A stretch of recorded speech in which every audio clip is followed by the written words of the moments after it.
This is the story of house number 611. Standing alone at the end of Blackwood Road. Chapter 1, Raven Falls. Raven Falls, Vermont, was the kind of town people passed through but never stayed in. Tall trees surrounded it like prison walls. Fog settled every evening as if the land itself was trying to hide. Locals followed unspoken rules. One of them was simple. Never go to the end of Blackwood Road. At the very end of that road stood an old wooden house. Its windows were always dark. Its porch light never turned on. Yet somehow, people swore they saw shadows moving inside. Chapter 2, Daniel Carter. Daniel Carter left Raven Falls when he was 17. He promised himself he would never return. 15 years later, a single phone call broke that promise. His mother was found dead in the house. Cause of death, unknown. Daniel was a journalist in New York. Facts mattered to him. Logic mattered. Ghost stories did not. So when people whispered warnings as he arrived in town, he ignored them. The house keeps people. It wears their faces. It doesn't let go. Daniel smiled politely and drove on. Chapter 3, Blackwood Road. It was already night when Daniel turned onto Blackwood Road. The road felt longer than it should have been. Trees leaned inward, blocking the moonlight. Radio static replaced music. Then the streetlights went out. One by one. Until only his headlights remained.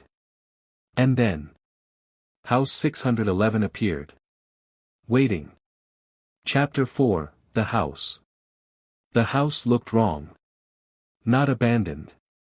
Not alive. Something in between. The front door was slightly open. Daniel hesitated. For a moment, he felt like the house was watching him. He stepped inside.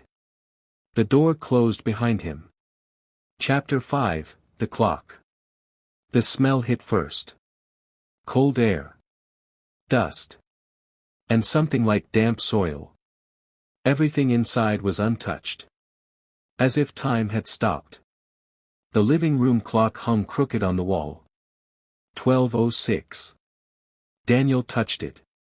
Tick. The clock started again. That's when he heard it. Footsteps. Upstairs. Chapter 6, Childhood Room. Daniel climbed the stairs slowly. Each step screamed. His childhood bedroom door was open. Inside, the room was darker than the hallway. Mud footprints covered the floor. On the wall, carved deeply. Don't let it see you. The door slammed shut. Lights went out. Chapter 7, The Shadow. Darkness. Then breathing. Right beside him. Daniel turned on his flashlight. A shadow appeared on the wall. Tall. Human. But its head was twisted unnaturally. The shadow spoke. In his mother's voice. Why did you leave me, Daniel? Chapter 8, Escape Attempt. The lights returned suddenly. The room was empty. Daniel ran downstairs. The basement door was open. It had always been locked. Something inside the house wanted him there. Chapter 9, The Basement. The basement smelled worse. Rotten wood. Old water. Decay. Walls were covered in newspaper clippings. Missing persons. Decades of them. All connected to the house. A VHS tape sat on a table. Blackwood Entity, 1996. Chapter 10, The Tape. The tape showed police footage. A tired officer spoke.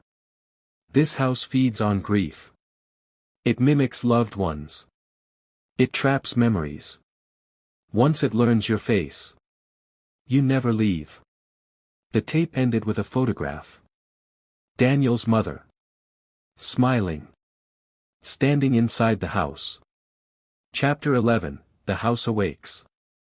The walls began to shake. Whispers filled the air. Stay.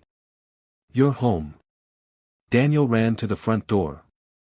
Gone. Windows showed endless darkness. The house had chosen him.